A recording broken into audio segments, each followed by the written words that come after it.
আয় বললি মুন্নি, ওঠ, পড়তে বসবি, ওঠ। কি রে, ওঠ। মা, আমার খুব পেটে ব্যথা করছে গো, আমি পড়তে বসতে পারবো না। আবার মিথ্যে কথা?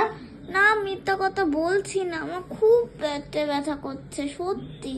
আচ্ছা ঠিক আছে, পড়তে হবে না, ওঠ, গল্প বলবো। গল্প? হ্যাঁ বলো।